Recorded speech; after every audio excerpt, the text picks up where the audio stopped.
So excited, full of anticipation, and then your side, how could we put in a performance like that? It wasn't the greatest start, was it? No, it wasn't. It's not the. No, it wasn't. It's not the start. Obviously, we wanted. I thought the first half was okay.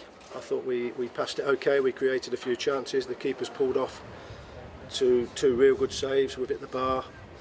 They've had the one chance first half, and Hamza's got to do better. Stop the cross in the first place. And then second half, it was just looked like a little bit of desperation, which I don't understand. But the players are out there. They're the ones who have to make the decisions. They know we don't go and play like that. They was playing one up. We could have got out from the back. We could have passed it better, but we didn't. And it just did get a little bit desperate second half, and we didn't really. I've got to be honest. Really look like scoring. Yeah, in the second half, we can't really think of a clear-cut chance. There was a block, I think, from a Kane Felix shot towards the death. But as you're right, you didn't like scoring, did you, in that second half? Not really. We got the ball in the box a few times, the ball in the 6-yard box a few times, but it didn't quite drop to us.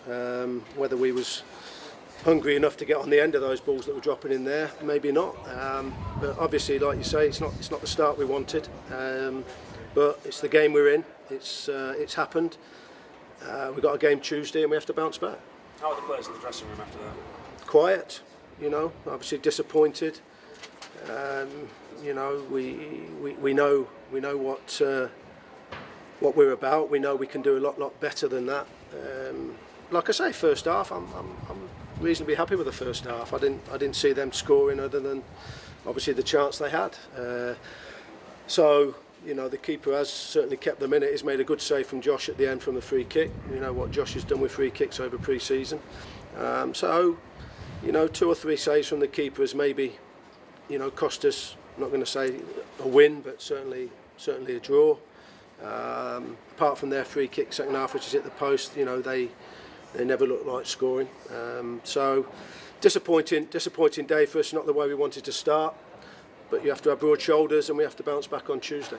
What did you say to them at half time? What did they not do that you wanted them to do in that second half? Well, I put the ball in the back of the net. I thought we were okay first half, and we basically said, more of the same. We've got to be patient. You can't predict when you're going to score goals. You've got to hit the target, and we've done that. And the keeper's pulled off 2 or 3 good saves. So, if he hadn't done that, we could have gone in leading the game, no problem.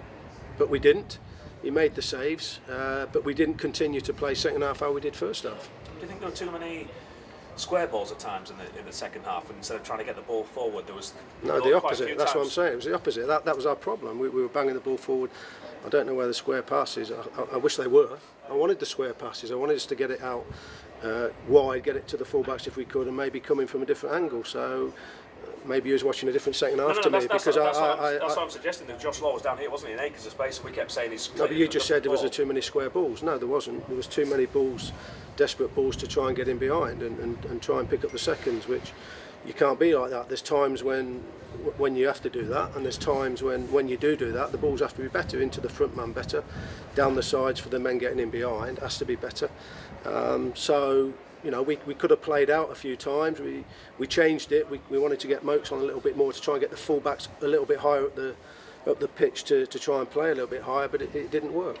What do you think Kane Felix brought to the game when he came on? A little bit of pace, a little bit of naivety, as Kane does. And possibly no end product, and that's Kane. He's got to work on his end product. You go past a player, there's got to be an end product at the end of it, and we know Kane's got pace, but there has to be an end product. Yeah, he's got bags of pace, hasn't he? 'Cause he seemed to attract quite a few defenders across this side when he did come on to maybe open up a little bit more room if he could have got the ball across a bit earlier. Yeah, like I say, it has to be a better end product. But overall, it wasn't a good enough performance. First half, yeah, okay.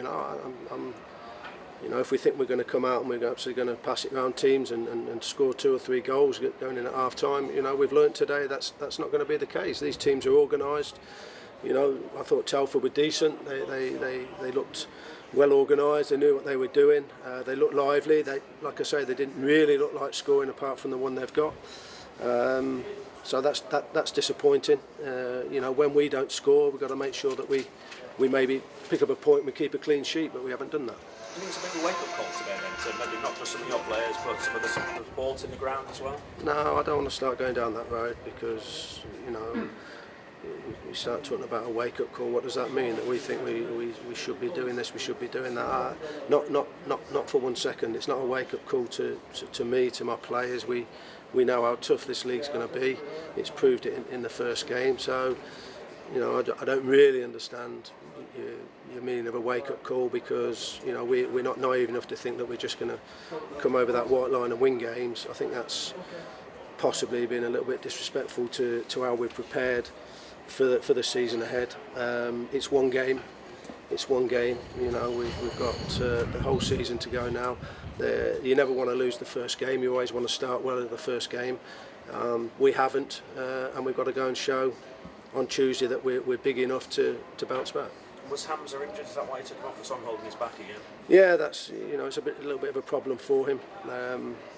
Like you say, he missed the Bradford game in the week because of his back, and just a little bit of reoccurrence. So we're just hoping he's going to be okay for Tuesday. And Michael Rankin wasn't in your squad. He was injured, is that right? Yeah, just from training yesterday, he just felt his hamstring. So just as precaution today, we didn't want to risk him, pulling his hamstring and being out for a few weeks. That's disappointment because Ranks has looked, really good pre-season. So the disappointment for him not to be on the bench for us was there to see today. That with him and Kane on the bench, that it is good options for us. With Ranks missing, we haven't quite got that same option, but. It's not serious. We're hoping that maybe Tuesday he might be back. If not Tuesday, certainly next Saturday. You mentioned Tuesday now. How important is it that you get a positive result and a positive performance now on Tuesday night? Well, of course, we know that. There's a lot of games in August. You don't want to be falling behind even further. Blythe will be a tough place to go. Always is. You go up to the northeast. The honest players, they get up in the northeast, and it's a difficult.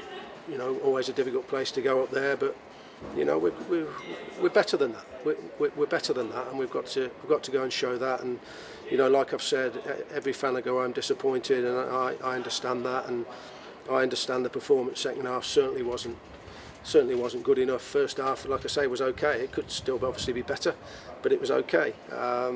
Second half, just too a little bit desperate for me, and not enough players wanting to get on the ball or wanting the ball.